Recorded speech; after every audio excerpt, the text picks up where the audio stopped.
നമ്മൾ gemma collect ചെയ്ത് ഇതിനകത്തേക്ക് ഇടാൻ പോകുന്നത്. നമ്മൾ വൈറ്റ് പേപ്പറാണ് യൂസ് ചെയ്യുന്നതിന്.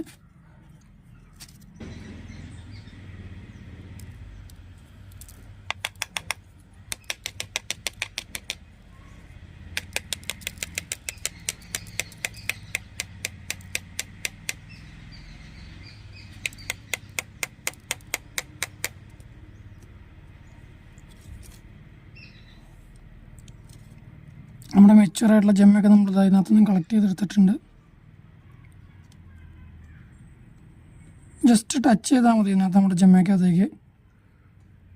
തൊടുമ്പോൾ തന്നെ ഇതൊക്കെ തെറിച്ച് പോകും.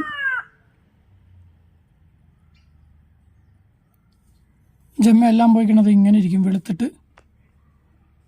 2-3 ജെമ്മ മാത്രം, അതായത് മെച്ചുവർ ആവാത്ത 2-3 മാത്രം ബാലൻസ്.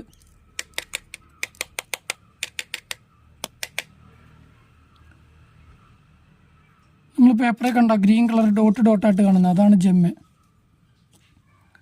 നമുക്കിത് ഇനി പോട്ട് ചെയ്യണം. ജസ്റ്റ് ടച്ച് ചെയ്ത് കഴിയുമ്പോൾ തന്നെ ഇത് പൊടിഞ്ഞ് വരും. ആ പൊടിഞ്ഞ് വന്ന് നമ്മൾ കളക്ട് ചെയ്തതാണ്. ഇത് ഇവിടെ ഇതിൻ്റെ ടിപ്പിൽ കണ്ട ഒരു ഗ്രീൻ കളർ ഡോട്ട്, ചെറിയൊരു ഡോട്ട്, അതാണ് ഒരു ജെമ്മ്. നമ്മുടെ ജെമ്മയെല്ലാം കളക്ട് ചെയ്തിട്ടുണ്ട്. കണ്ട ഗ്രീൻ കളർ ഡോട്ടാണ് ജെമ്മ്. നമ്മളിത് 3x എടുത്തിരിക്കുന്നതാണ്. നിങ്ങൾക്ക് ക്ലിയർ ആയിട്ട് കാണാൻ പറ്റുന്നുണ്ടെന്ന് കരുതുന്നു. ഗ്രീൻ കളർ ഡോട്ട് കണ്ടോ, അതാണ് ജെമ്മ്. ഇതിൻ്റെ അപ്പ് സൈഡ് ഡൗൺ സൈഡ് ഞാൻ കാണിച്ചു തരാം. കണ്ടോ, ഇതാണ് ജെമ്മയുടെ അപ്പ് സൈഡ്.